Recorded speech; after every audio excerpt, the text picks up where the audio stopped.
Hello everyone, welcome back to another class of Chemical Kinetics. I hope all are fine. കഴിഞ്ഞ വീഡിയോയിൽ chemical കൈനറ്റിക്സിന്റെ part 1, അതായത് rate of chemical റിയാക്ഷനെ കുറിച്ച് detail ആയിട്ട് നമ്മൾ പഠിച്ചു കഴിഞ്ഞു. ആരെങ്കിലും ആ വീഡിയോ കാണാത്തതുണ്ട് എന്നുണ്ടെങ്കിൽ ആ പാർട്ട് 1 കണ്ടതിന് ശേഷം പാർട്ട് 2ലേക്ക് വരും. ഇന്ന് നമ്മൾ ഡിസ്കസ് ചെയ്യാൻ പോകുന്നത് factors affecting rate of chemical reaction. Rate of chemical reaction effect ചെയ്യുന്ന ഫാക്ടേഴ്സിനെ കുറിച്ചാണ് പറയുന്നത്. എന്താണ് റേറ്റ് ഓഫ് കെമിക്കൽ റിയാക്ഷൻ എന്ന് നമ്മൾ പറഞ്ഞിട്ടുണ്ട്. ഇപ്പൊ പറയുന്നത് എന്തൊക്കെ ഫാക്ടറുകളാണ്, എന്തൊക്കെ ഘടകങ്ങളാണ് റേറ്റ് ഓഫ് കെമിക്കൽ റിയാക്ഷനെ എഫക്റ്റ് ചെയ്യുന്നത്. ഒന്നാമത്തെ ഫാക്ടറാണ് കോൺസെൻട്രേഷൻ ഓഫ് റിയാക്ടന്റ്. റിയാക്ടന്റിന്റെ കോൺസെൻട്രേഷൻ ഞാൻ ചെറിയ ക്ലാസ്സിൽ പഠിച്ചിട്ടുണ്ട്. റിയാക്ടന്റിന്റെ കോൺസെൻട്രേഷൻ കൂടുന്നതിനനുസരിച്ച് റേറ്റ് ഓഫ് റിയാക്ഷൻ എന്ത് ചെയ്യുന്നുണ്ട്, ഇൻക്രീസ് ചെയ്യുന്നുണ്ട് അല്ലേ, നമ്മൾ പറഞ്ഞിട്ടുണ്ട്. റിയാക്ടന്റിന്റെ കോൺസെൻട്രേഷൻ കൂടുന്നതിനനുസരിച്ച് റേറ്റ് ഓഫ് റിയാക്ഷൻ ഇൻക്രീസ് ചെയ്യും. റിയാക്ടന്റിന്റെ കോൺസെൻട്രേഷൻ കുറയുന്നതിനനുസരിച്ച് റേറ്റ് ഓഫ് റിയാക്ഷൻ ഡിക്രീസ് ചെയ്യും. Okay, second factor temperature. Rate of reaction temperature increase ചെയ്യുന്നതിനനുസരിച്ച് റേറ്റ് ഓഫ് റിയാക്ഷൻ എന്ത് ചെയ്യും, ഇൻക്രീസ് ചെയ്യും. Rate of reaction increase with increase in temperature. മൂന്നാമത്തെ ഫാക്ടർ പ്രസൻസ് ഓഫ് കാറ്റലിസ്റ്റ്. കാറ്റലിസ്റ്റിന്റെ എഫക്റ്റ് നമ്മൾ surface chemistry എന്നുള്ള chapter explain ചെയ്ത് കഴിഞ്ഞതാണ്. അതിൽ നമ്മൾ കാറ്റലിസ്റ്റ് ഡീറ്റെയിൽ ആയിട്ട് പഠിച്ചിരുന്നു. അപ്പൊ നമ്മൾ പറഞ്ഞിരുന്നു catalyst, generally catalyst increase the rate of chemical reaction അല്ലെ. ഇഷ്ടംപോലെ കെമിക്കൽ റിയാക്ഷൻസ് നടത്തുമ്പോൾ നമ്മൾ കാറ്റലിസ്റ്റ് ഉപയോഗിച്ചിരുന്നു അതിന്റെ റേറ്റ് ഇൻക്രീസ് ചെയ്യാൻ വേണ്ടി. നാലാമത്തെ ഫാക്ടറാണ് സർഫസ് ഏരിയ ഓഫ് റിയാക്ടന്റ്. റിയാക്ടന്റിന്റെ സർഫസ് ഏരിയ കൂടുന്നതിനനുസരിച്ച് ഫൈനലി ഡിവൈഡഡ് സബ്സ്റ്റൻസ്, അതായത് സർഫസ് ഏരിയ കൂടുന്നതിനനുസരിച്ച് എന്ത് കൂടുന്നു, റേറ്റ് ഓഫ് റിയാക്ഷൻ ഇൻക്രീസ് ചെയ്യുന്നു. Surface area of reaction increase എന്ത് ചെയ്യുന്നു, റേറ്റ് ഓഫ് റിയാക്ഷൻ ഇൻക്രീസ് ചെയ്യുന്നു. ഇത് നമ്മൾ പറഞ്ഞ കാര്യങ്ങളാണ്. ഫൈനലി ഡിവൈഡഡ് സബ്സ്റ്റൻസിന്റെ സർഫസ് ഏരിയ കൂടുതലാണ്, അതുകൊണ്ട് റേറ്റ് ഓഫ് റിയാക്ഷൻ കൂടും എന്നുള്ളതൊക്കെ നമ്മൾ പല കേസിലും പറഞ്ഞിട്ടുണ്ട് അല്ലേ. കാറ്റലിസ്റ്റ് ഒക്കെ ഉപയോഗിക്കുമ്പോൾ ഫൈനലി ഡിവൈഡഡ് കാറ്റലിസ്റ്റ് ഉപയോഗിക്കുന്നുണ്ട്. എന്തിനു വേണ്ടിയാണ്, അത് സർഫസ് ഏരിയ കൂടാൻ വേണ്ടിയാണ്. അപ്പൊ സർഫസ് ഏരിയ കൂടുന്നതിനനുസരിച്ച് റേറ്റ് ഓഫ് റിയാക്ഷൻ കൂടുന്നു. അടുത്ത ഫാക്ടർ പ്രസൻസ് ഓഫ് ലൈറ്റ്. നിങ്ങള് ഫസ്റ്റ് ഇയറിലൊക്കെ ചില റിയാക്ഷൻസ് പഠിച്ചിട്ടുണ്ടായിരുന്നു. ആ റിയാക്ഷൻ നടക്കുന്നത് ലൈറ്റിന്റെ പ്രസൻസിലാണ്.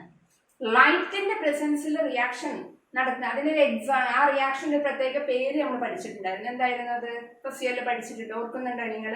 ഫോട്ടോ കെമിക്കൽ റിയാക്ഷൻ എന്ന് ഇല്ലേ. അപ്പോ ലൈറ്റിന്റെ പ്രസൻസിൽ നടന്നാൽ റിയാക്ഷന്റെ റേറ്റ്, ചില റിയാക്ഷൻ ലൈറ്റിന്റെ പ്രസൻസിൽ നടക്കുമ്പോൾ റേറ്റ് ഇൻക്രീസ് ചെയ്യുന്നു. അടുത്തത് last point, nature of reactant and product. റിയാക്ടന്റിന്റെ നേച്ചർ മാറുന്നതിനനുസരിച്ച് റേറ്റിലും എന്ത് ചെയ്യും, മാറ്റം വരുന്നുണ്ട്.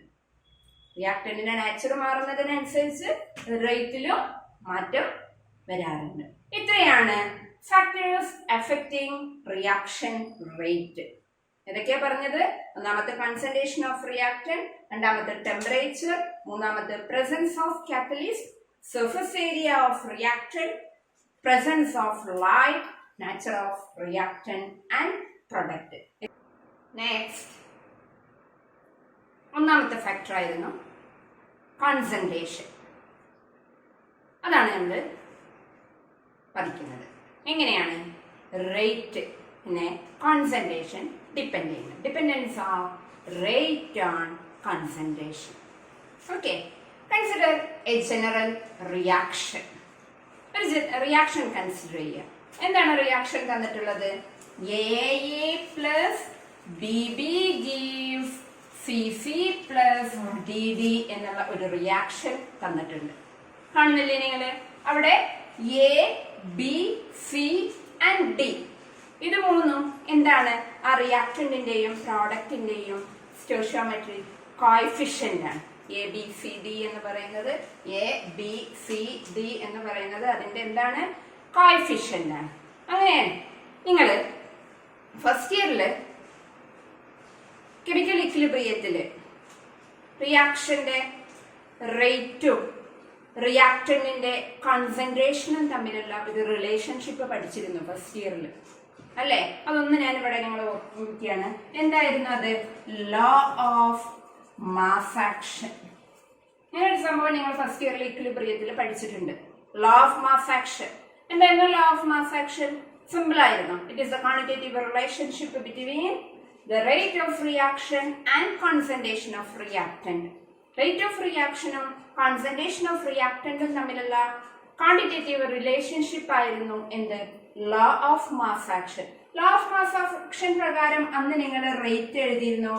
റേറ്റ് is equal to, ഇപ്പൊ ഈ ഇക്വേഷന്റെ റേറ്റ് എഴുതുകയാണെന്നുണ്ടെങ്കിൽ rate is equal to k a power a b power b എന്നായിരുന്നു ലോ ഓഫ് മാസ് ആക്ഷൻ പ്രകാരം നമ്മൾ റേറ്റും റിയാക്ടന്റിന്റെ കോൺസെൻട്രേഷനും തമ്മിലുള്ള ബന്ധം എഴുതിയിരുന്നത്. സിമ്പിൾ ആയിരുന്നു. ഒരു ബാലൻസ്ഡ് ഇക്വേഷൻ കിട്ടിക്കഴിഞ്ഞാൽ നിങ്ങൾക്ക് എന്ത് എഴുതായിരുന്നു? അതിന്റെ rate of reaction law of mass action പ്രകാരം എഴുതായിരുന്നു. എന്താണ് റേറ്റ് ഓഫ് റിയാക്ഷനും എന്ത്? It is equal to the product of molar concentration of reactant raised to the power. എന്താണ് പവർ ആയിട്ട് റൈസ് ചെയ്യുന്നത്? ഇക്വേഷന്റെ ബാലൻസ്ഡ് ഇക്വേഷന്റെ കോഎഫിഷ്യന്റ് ആണ് എന്തായിട്ട് റൈസ് ചെയ്തത്? മേലെ എഴുതിയത് അതിന്റെ പവർ ആയിട്ട് എഴുതിയത്. ഇതാണ് എന്ത്? Law of mass action. ഇത് നിങ്ങൾ മുന്നേ പഠിച്ച കാര്യമാണ്, ഫസ്റ്റ് ഇയറിൽ പഠിച്ചതാണ് ലോ ഓഫ് മാസ് ആക്ഷൻ. പക്ഷെ ലോ ഓഫ് മാസ് ആക്ഷൻ എന്ന് പറയുന്നത് ഒരു തിയറിറ്റിക്കൽ കൺസെപ്റ്റ് ആണ്. ലോ ഓഫ് മാസ് ആക്ഷൻ എന്താണ്? ഒരു തിയറിറ്റിക്കൽ കൺസെപ്റ്റ് ആണ്. നിങ്ങൾക്ക് ഒരു ഇക്വേഷൻ കിട്ടിക്കഴിഞ്ഞാൽ ആ ഇക്വേഷൻ നോക്കിയിട്ട് സിമ്പിൾ ആയിട്ട് എന്ത് എഴുതാൻ പറ്റും? ലോ ഓഫ് മാസ് ആക്ഷൻ എഴുതാൻ പറ്റും. എന്നാൽ ഇവിടെ നമ്മൾ പറയാൻ പോകുന്നത് ഒരു അനദർ ടേം ആണ്. എന്താണ് ടേം? മൂന്നാമത്തെ പോയിന്റ് നിങ്ങൾ നോക്കൂ. എന്താണ്? The representation of rate of reaction in terms of concentration of reactant. Rate of റിയാക്ഷനും കോൺസെൻട്രേഷൻ ഓഫ് റിയാക്ടന്റും തമ്മിലുള്ള റെപ്രസെന്റേഷൻ തന്നെയാണ്. ഇതും എന്തെന്നെയായിരുന്നു? റേറ്റ് ഓഫ് റിയാക്ഷനും കോൺസെൻട്രേഷൻ ഓഫ് റിയാക്ടന്റും തമ്മിലുള്ള റെപ്രസെന്റേഷൻ തന്നെ ആയിരുന്നു. പക്ഷെ ഇതൊരു തിയറിറ്റിക്കൽ കൺസെപ്റ്റ് ആണ്. ഇനി എപ്പോൾ നമ്മൾ പറയാൻ പോകുന്നത് ഒരു എക്സ്പെരിമെന്റൽ കൺസെപ്റ്റ് ആണ്. എക്സ്പെരിമെന്റലി ഡിറ്റർമിൻഡ് ആണ്. അതിനെയാണ് എന്തെന്ന് പറയുന്നത്? റേറ്റ് ലോ അല്ലെങ്കിൽ റേറ്റ് ഇക്വേഷൻ അല്ലെങ്കിൽ റേറ്റ് എക്സ്പ്രഷൻ. 3 ടേമിൽ അറിയപ്പെടുന്നുണ്ട്. എന്തൊക്കെയാണ്? ഇമ്പോർട്ടന്റ് ആണ്. Rate law, rate equation or rate expression. അപ്പൊ എങ്ങനെയാണ് ഇതിന്റെ? ഇതിപ്പോ ലോ ഓഫ് മാസ് ആക്ഷൻ ആണ് എഴുതിയിട്ടുള്ളത് അല്ലെ? ലോ ഓഫ് മാസ് ആക്ഷൻ പ്രകാരം റേറ്റ് ഓഫ് റിയാക്ഷനും കോൺസെൻട്രേഷൻ ഓഫ് റിയാക്ടന്റും തമ്മിലുള്ള ബന്ധമാണ് എഴുതിയിട്ടുള്ളത്. അക്കോർഡിംഗ് ടു റേറ്റ് ലോ പ്രകാരം the rate expression for this reaction is എന്താണ് അവിടെ തന്നിട്ടുള്ളത്? rate is proportional to a power എന്താ കൊടുത്തിട്ടുള്ളത്? x b power y എന്ന് കൊടുത്തിട്ടുണ്ട്. a power x and b power y എന്നാണ് റേറ്റ് ലോ പ്രകാരം എഴുതല്. where x ഉം y ഉം തന്നിട്ടുണ്ട് അല്ലേ? ഈ എക്സ് വൈ എന്ന് പറയുന്നത് may or may not be equal to the stoichiometric coefficient of a and b in the reaction. അതായത് ഒരു റിയാക്ഷന്റെ സ്റ്റോയിച്ചിയോമെട്രിക് കോഎഫിഷ്യന്റിന് ചില സമയത്ത് എന്താവാം? ഈക്വൽ ആവാം, ചില സമയത്ത് എന്താവില്ല? ഈക്വൽ ആവില്ല. അതായത് അതൊരു എക്സ്പെരിമെന്റലി ഡിറ്റർമിൻഡ് ക്വാണ്ടിറ്റിയാണ്. ഒരിക്കലും നമ്മൾ ലോ ഓഫ് മാസ് ആക്ഷൻ നിങ്ങൾക്ക് ഇക്വേഷൻ നോക്കിയിട്ട് എഴുതുന്ന പോലെ എന്ത് ഇക്വേഷൻ നോക്കിയിട്ട് എഴുതാൻ കഴിയില്ല. ഒരു ബാലൻസ്ഡ് ഇക്വേഷൻ നോക്കിയിട്ട് എന്ത് എഴുതാൻ കഴിയില്ല? റേറ്റ് എക്സ്പ്രഷൻ എഴുതാൻ കഴിയില്ല. കാരണം അതൊരു എക്സ്പെരിമെന്റലി ഡിറ്റർമിൻഡ് ക്വാണ്ടിറ്റിയാണ്. അപ്പൊ എങ്ങനെയാണ് ഇതിന്റെ റേറ്റ് എഴുതിയത്? Rate is equal proportional to A power X and B power Y. ഇതിന്റെ പ്രൊപ്പോർഷണൽ ഒഴിവാക്കിയിട്ട് നമുക്ക് എങ്ങനെ എഴുതാം? Rate is equal to K a power x b power y. K is the rate constant. K K എന്ന് പറയുന്നത് എന്താണ്? Rate constant ആണ്. Okay, അപ്പോ എന്താണ് ഇപ്പൊ ഞാൻ പറഞ്ഞത്? ഞാൻ പറഞ്ഞു നിങ്ങളോട് സ്റ്റോഷിയോമെട്രിക് കോഎഫിഷ്യന്റിന് the power X and y എന്ന് പറയുന്നത് സ്റ്റോഷിയോമെട്രിക് കോഎഫിഷ്യന്റിന് may or may not be equal to stoichiometric coefficient എന്ന് പറഞ്ഞു. ഓക്കെ, അപ്പൊ എന്താണെന്ന് ഡീറ്റെയിൽ ആയിട്ട് നോക്കാം. അതിന് ഞാൻ റേറ്റ് ലോന്റെ ഡെഫിനിഷൻ തന്നിട്ടുണ്ട്, എക്സാമിന് ചോദിച്ചിട്ടുണ്ട്. ഡിഫൈൻ റേറ്റ് ലോ അല്ലെങ്കിൽ റേറ്റ് എക്സ്പ്രഷൻ. എന്താണ് റേറ്റ് എക്സ്പ്രഷൻ എന്ന് പറഞ്ഞിട്ടുണ്ടെങ്കിൽ it is given in terms of molar concentration of reactant. Rate expression എങ്ങനെയാണ് തരുന്നത്? rate law is the expression in which rate of reaction in terms of molar concentration of reactant ന്റെ molar concentration ആണ്. with each term is raised to some power. റിയാക്ടന്റിന്റെ molar കോൺസെൻട്രേഷന്റെ മേലെ എന്ത് ചെയ്യുന്നുണ്ട്? Each ടേമിന്റെ മേലെ പവർ ഉണ്ട്. ആ പവർ എന്ന് പറയുന്നത് which may or may not be same as the stoichiometric coefficient in the reacting species in the balanced equation. Balanced equationsലുള്ള reacting speciesന്റെ stoichiometric coefficientന് may or may not be equal ആവും.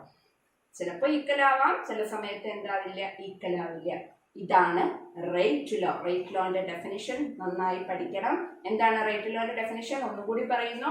Rate law എന്ന് പറഞ്ഞിട്ടുണ്ടെങ്കിൽ rate of A reaction is given in terms of molar concentration of reactant with each term is raised to some power which may or may not be equal to stoichiometric coefficient in the balanced chemical equation. അപ്പോൾ എന്താണ് ഇപ്പൊ may or may not be equal to stoichiometric coefficient എന്ന് പറഞ്ഞതിന്റെ example നോക്കാൻ നമുക്ക്. എന്താണ് example തന്നിട്ടുള്ളത്? First example എന്താണ്? സ്ക്രീനിലേക്ക് നോക്കൂ. 2NO plus O2 gives 2NO2 അല്ലേ? ഈ റിയാക്ഷനെ ലാബിൽ പോയി ചെയ്തപ്പോൾ, ഈ റിയാക്ഷൻ ലാബിൽ പോയി ചെയ്തപ്പോൾ ഇതിന്റെ റേറ്റ് എന്ന് പറയുന്നത് എങ്ങനെയാണ് കിട്ടിയത്? Rate is equal to K NO power 2 O2 power 1. ഇതാണ് അതിന്റെ റേറ്റ് എന്ന് എക്സ്പെരിമെന്റലി എന്ത് ചെയ്തു? ഡിറ്റർമിൻ ചെയ്തു. അപ്പൊ നിങ്ങൾ നോക്കൂ, ഈ ഇക്വേഷന്റെ കേസിൽ റേറ്റ് ഓഫ് റിയാക്ഷൻ എന്ന് പറയുന്നത് റേറ്റ് ഈസ് എന്താണ്? It is the molar concentration of reactant with each term is raised to A power. ആ പവർ എന്തിന് ഈക്വൽ ആണ്? ഈ ഇക്വേഷന്റെ സ്റ്റോയിച്ചിയോമെട്രിക് കോഎഫിഷ്യന്റിന് ഈക്വൽ ആണ്. NO2 ആണ്, O2 എന്താണ്? 1 ആണ്. അപ്പൊ ഈ കേസിൽ എന്തായിട്ടുണ്ട്? Rate law. ഈ റേറ്റ് ലോന്റെ കേസിൽ, ഈ റിയാക്ഷന്റെ റേറ്റ് ലോന്റെ കേസിൽ സ്റ്റോയിച്ചിയോമെട്രിക് കോഎഫിഷ്യന്റിന് എന്ത് വന്നു? ഈക്വൽ ആണ്. Rate is equal to K NO power 2 O2 power 1. അപ്പൊ ഇവിടെ എന്താണ്? ബാലൻസ്ഡ് കെമിക്കൽ ഇക്വേഷന് ഈക്വൽ ആയിട്ട് വന്നു.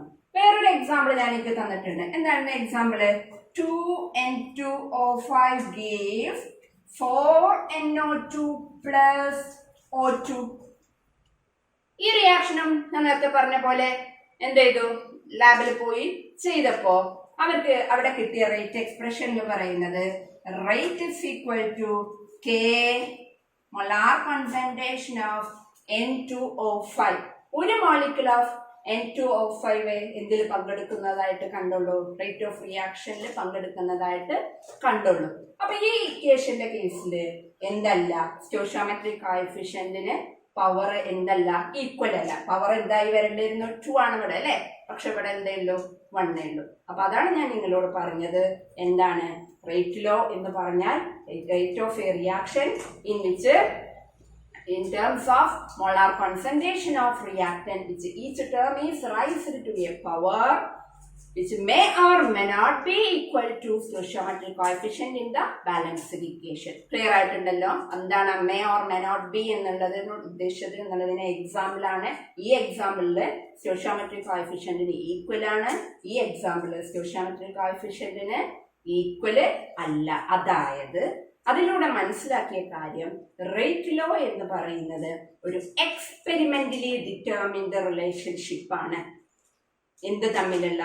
റേറ്റ് ഓഫ് റിയാക്ഷനും കോൺസെൻട്രേഷൻ ഓഫ് റിയാക്ടന്റും തമ്മിലുള്ള എക്സ്പെരിമെന്റലി ഡിറ്റർമിൻഡ് റിലേഷൻഷിപ്പ് ആണ് എന്ത്? റേറ്റ് ലോ എന്ന് പറയുന്നത്. എന്നാൽ ലോ ഓഫ് മാസ് ആക്ഷൻ എന്ന് പറഞ്ഞത് ഒരു തിയററ്റിക്കൽ കൺസെപ്റ്റ് ആണ്. അത് നമ്മൾക്ക് ഇക്വേഷൻ കിട്ടിക്കഴിഞ്ഞാൽ നമുക്ക് എന്ത് എഴുതാൻ പറ്റും? ലോ ഓഫ് മാസ് ആക്ഷൻ പ്രകാരം എഴുതാൻ പറ്റും. ക്ലിയർ ആയിട്ടുണ്ടല്ലോ? ലോ ഓഫ് മാസ് ആക്ഷനോ റേറ്റ് ലോയും തമ്മിലുള്ള ഡിഫറൻസ്. അപ്പൊ റേറ്റ് ലോ എന്ന് പറയുന്നത് it is an experimentally determined relationship between rate of reaction and concentration of reactant. Clear ആണല്ലോ? Next rate constant. Rate constant എന്നുള്ള ടേമുണ്ട്. അതിനൊരു ഡെഫിനിഷൻ കൊടുക്കാം. നമ്മൾ എഴുതിയിരുന്നു റേറ്റ് ലോ, നമ്മൾ എഴുതിയിരുന്നു പ്രകാരം എന്താ ഇക്വേഷൻ എഴുതിയത്? Rate is equal to K A power X B power Y എന്ന് എഴുതിയിരുന്നു. അതിൽ കെ എന്ന് പറഞ്ഞപ്പോൾ ഞാൻ നിങ്ങളോട് പറഞ്ഞിരുന്നു K is the rate constant എന്ന് പറഞ്ഞിരുന്നു. അപ്പോ if the concentration of each reactant involved in the reaction is unity, ഒരു റിയാക്ഷനിൽ ഇൻവോൾവ് ചെയ്യുന്ന റിയാക്ടന്റിന്റെ കോൺസെൻട്രേഷൻ 1 ആണെങ്കിൽ, അതായത് ഇതിന്റെ കോൺസെൻട്രേഷൻ 1, ഇതിന്റെ കോൺസെൻട്രേഷൻ 1, അതായത് concentration of A equal to B equal to 1 ആണെങ്കിൽ എന്തായി മാറും? റേറ്റ് ഇസ് ഈക്വൽ ടു എന്ത് മാത്രമാവും? ഈ ടേം 1 ആയി പോയാൽ റേറ്റ് ഇസ് ഈക്വൽ ടു എന്താവും? Rate is equal to K ആയി. അങ്ങനെയാണെങ്കിൽ നമുക്ക് റേറ്റ് കോൺസ്റ്റന്റിന് ഒരു ഡെഫിനിഷൻ കൊടുത്തൂടെ? എന്താ definition? Rate constant is rate constant K എന്ന് പറഞ്ഞാൽ റേറ്റ് ആണ്, റേറ്റ് കോൺസ്റ്റന്റ് ആണ്. Rate constant is rate of reaction. എപ്പോ? when the concentration of each reactant is unity. ആ റിയാക്ഷനിലുള്ള റിയാക്ടന്റിന്റെ കോൺസെൻട്രേഷൻ യൂണിറ്റി ആവുമ്പോൾ റേറ്റ് കോൺസ്റ്റന്റ് എന്ന് പറയുന്നത് എന്താണ്? റേറ്റ് ഓഫ് റിയാക്ഷൻ ആണ്. Hence rate constant is also called specific reaction rate. Clear ആണല്ലോ? അപ്പൊ റേറ്റ് കോൺസ്റ്റന്റിന്റെ ഒരു ഡെഫിനിഷനും കൂടി പഠിച്ചു വെക്കുക. Next characteristics of rate constant. Rate കോൺസ്റ്റന്റിന്റെ ക്യാരക്ടറിസ്റ്റിക്സ്. റേറ്റ് കോൺസ്റ്റന്റ് എന്താണെന്ന് നമ്മൾ പറഞ്ഞു. എന്തായിരുന്നു റേറ്റ് കോൺസ്റ്റന്റ്? ഡെഫിനിഷൻ പറഞ്ഞു. Rate constant is a rate of reaction when the concentration of each reactant is unity. എന്തൊക്കെ ക്യാരക്ടറിസ്റ്റിക്സ് ആണ് റേറ്റ് ഓഫ് കോൺസ്റ്റന്റിനുള്ളത്? ഒന്നാമത്തെ ക്യാരക്ടറിസ്റ്റിക്സ് ആണ് റേറ്റ് കോൺസ്റ്റന്റ് എന്ന് പറയുന്നത് റേറ്റ് ഓഫ് റിയാക്ഷൻ മെഷർ ചെയ്യാൻ പറ്റും. റേറ്റ് കോൺസ്റ്റന്റ് കിട്ടിക്കഴിഞ്ഞാൽ ആ റിയാക്ഷന്റെ റേറ്റ് നമുക്ക് പറയാൻ പറ്റും. അതായത് റേറ്റ് കോൺസ്റ്റന്റിന്റെ വാല്യൂ കൂടുതലാണെങ്കിൽ ആ റിയാക്ഷൻ ഫാസ്റ്റ് ആണ് നടക്കുന്നത് എന്ന് പറയാം. റേറ്റ് കോൺസ്റ്റന്റിന്റെ വാല്യൂ കുറവാണെങ്കിൽ ആ റിയാക്ഷൻ എന്താണ്? സ്ലോ ആയിട്ടാണ് നടക്കുന്നത്. അതാണ് ഫസ്റ്റ് പോയിന്റ്. എന്താണ്? Rate constant is A measure of rate of reaction. The value of K is large for fast reaction and small for slow reaction. അപ്പൊ നിങ്ങൾക്ക് രണ്ട് വാല്യൂ തന്നു, റേറ്റ് കോൺസ്റ്റന്റിന്റെ രണ്ട് വാല്യൂ തന്നിട്ട്, രണ്ട് റിയാക്ഷൻ തന്നിട്ട് അതിന്റെ റേറ്റ് കോൺസ്റ്റന്റ് എത്രയാണെന്ന് പറഞ്ഞ് തന്നാൽ ആ റിയാക്ഷൻ സ്ലോ ആണോ ഫാസ്റ്റ് ആണോ എന്ന് പറയാൻ പറ്റും. എന്താ? റേറ്റ് കോൺസ്റ്റന്റിന്റെ വാല്യൂ കൂടുതലാണെങ്കിൽ ആ റിയാക്ഷൻ ആണ് ഫാസ്റ്റ്. ഏതിനാണോ റേറ്റ് കോൺസ്റ്റന്റ് വാല്യൂ കുറവ് അതിനാണ് എന്ത്? Slow reaction. രണ്ടാമത്തെ point, the value of rate constant of a reaction does not depend upon the concentration of reactant. നമ്മൾ ഓൾറെഡി പറഞ്ഞു കഴിഞ്ഞു ഇവിടെ അല്ലെ. റിയാക്ടന്റിന്റെ കോൺസെൻട്രേഷൻ എന്തിന്റെ വാല്യൂ ഡിപ്പെൻഡ് ചെയ്യുന്നില്ല? റേറ്റ് കോൺസ്റ്റന്റിന്റെ value. The value of rate constant of a reaction does not depend upon the concentration of reactant. മൂന്നാമത്തെ point, the value of rate constant for the same reaction changes with the temperature. The value of rate constant for a same reaction ന്റെ rate constant ന്റെ value എന്തിനനുസരിച്ച് change വരാം? Temperature. Changes with temperature. Last point പറയുന്നു rate കോൺസ്റ്റന്റിന്റെ unit of rate constant depends upon the order of reaction. എന്തിനെ depend ചെയ്യുന്നുണ്ട്? Order of റിയാക്ഷനെ depend ചെയ്യുന്നത്. എന്താണ് ഓർഡർ എന്നുള്ളത് നെക്സ്റ്റ് വീഡിയോയിൽ നമുക്ക് ഡീറ്റെയിൽ ആയിട്ട് പഠിക്കാം. നിങ്ങൾ ഇപ്പോൾ എത്ര ഓർത്ത് വെക്കുക, ഒരു റേറ്റ് കോൺസ്റ്റന്റിന്റെ യൂണിറ്റ് എന്തിനെ ഡിപ്പെൻഡ് ചെയ്യുന്നുണ്ട്? ആ റിയാക്ഷന്റെ ഓർഡറിനെ ഡിപ്പെൻഡ് ചെയ്യുന്നത്. ഇത്രയാണ് characteristics of rate constant. Clear ആയിട്ടുണ്ടല്ലോ. നെക്സ്റ്റ് നമ്മളിപ്പോൾ 2 ടേമുകളാണ് പഠിച്ചു കഴിഞ്ഞത്. കഴിഞ്ഞ വീഡിയോയിൽ റേറ്റ് ഓഫ് റിയാക്ഷൻ പഠിച്ചിരുന്നു. ഇപ്പോൾ എന്ത് പഠിച്ചു? Rate constant. അത് രണ്ടും തമ്മിലൊന്ന് ഡിഫറൻസ് ഒന്ന് കമ്പയർ ചെയ്ത് നോക്കുക. എക്സാമിന് ചോദിക്കാം, difference between rate of reaction and rate constant. Rate of റിയാക്ഷനും റേറ്റ് കോൺസ്റ്റന്റും തമ്മിലുള്ള ഡിഫറൻസ് 2 കോളാക്കി ഞാൻ കൊടുത്തിട്ടുണ്ട്. ഫസ്റ്റ് കോളത്തിൽ റേറ്റ് ഓഫ് റിയാക്ഷനും സെക്കൻഡ് കോളത്തിൽ റേറ്റ് കോൺസ്റ്റന്റും. പറഞ്ഞു തന്ന പോയിന്റ്സ് തന്നെയാണ്, ഒന്ന് കമ്പയർ ചെയ്ത് പറയാന്ന് മാത്രം. എന്തായിരുന്നു റേറ്റ് ഓഫ് റിയാക്ഷൻ? കഴിഞ്ഞ ക്ലാസ്സിൽ നമ്മൾ ഡീറ്റെയിൽ ആയിട്ട് പഠിച്ചു. എന്താ rate of reaction? Change in concentration of reactant or product per unit time ആണല്ലോ. റിയാക്ടന്റിന്റെയോ പ്രോഡക്റ്റിന്റെയോ കോൺസെൻട്രേഷനിൽ വരുന്ന ചേഞ്ച് പെർ യൂണിറ്റ് ടൈമില്. എന്നാൽ റേറ്റ് കോൺസ്റ്റന്റ് എന്ന് പറയുന്നത് എന്താണ്? നമ്മളിപ്പോ പറഞ്ഞു, rate constant is a rate of reaction when the concentration of each reactant turns unity. അപ്പൊ രണ്ടിന്റെയും ഡെഫിനിഷൻ കൃത്യമായിട്ട് പഠിക്കുക. രണ്ടാമത്തത് റേറ്റ് ഓഫ് റിയാക്ഷൻ പറഞ്ഞപ്പോൾ നമ്മൾ പറഞ്ഞു, it depend upon the concentration of reactant. എന്തിനെ ഡിപ്പെൻഡ് ചെയ്യുന്നുണ്ട് എന്ന് പറഞ്ഞു? റിയാക്ടന്റിന്റെ കോൺസെൻട്രേഷനെ ഡിപ്പെൻഡ് ചെയ്യുന്നെന്ന് പറഞ്ഞു. എന്നാൽ റേറ്റ് കോൺസ്റ്റന്റ് എന്ന് പറയുന്നത് ഞാൻ പറഞ്ഞു, it is independent of concentration of reactant. മൂന്നാമത്തെ പോയിന്റ്, റേറ്റ് ഓഫ് റിയാക്ഷന്റെ യൂണിറ്റ് നമ്മൾ കഴിഞ്ഞ ക്ലാസ്സിൽ പഠിച്ചിരുന്നു, mole, litre inverse, second inverse. എന്നാൽ റേറ്റ് കോൺസ്റ്റന്റിന്റെ യൂണിറ്റ് ഞാൻ പറഞ്ഞു എന്തിനനുസരിച്ച് ചേഞ്ച് ചെയ്യും എന്ന് പറഞ്ഞു? ഓർഡർ ഓഫ് റിയാക്ഷൻ അനുസരിച്ച് യൂണിറ്റ് ചേഞ്ച് ചെയ്യും. ഇത്രയാണ് difference between rate of reaction and concentration of rate constant. Rate of റിയാക്ഷനും റേറ്റ് കോൺസ്റ്റന്റും തമ്മിലുള്ള ഡിഫറൻസ്. ഓക്കെ, അപ്പോൾ ഈ ഒരു വീഡിയോയിൽ നമ്മൾ ഡിസ്കസ് ചെയ്തത് എന്താണ്? ഫാക്ടേഴ്സ് എഫക്റ്റിംഗ് റേറ്റ് ഓഫ് റിയാക്ഷനും ആണ്. അതിൽ ഒന്നാമത്തെ ഫാക്ടർ കോൺസെൻട്രേഷൻ ഓഫ് റിയാക്ടന്റ് ആണ് ഡിസ്കസ് ചെയ്തത്. ആ കോൺസെൻട്രേഷൻ ഓഫ് റിയാക്ടന്റ് വെച്ചിട്ട് റേറ്റ് ലോ എന്താണെന്ന് പറഞ്ഞിട്ടുണ്ട്. കൃത്യമായി മനസ്സിലാക്കണം. Okay, thank you.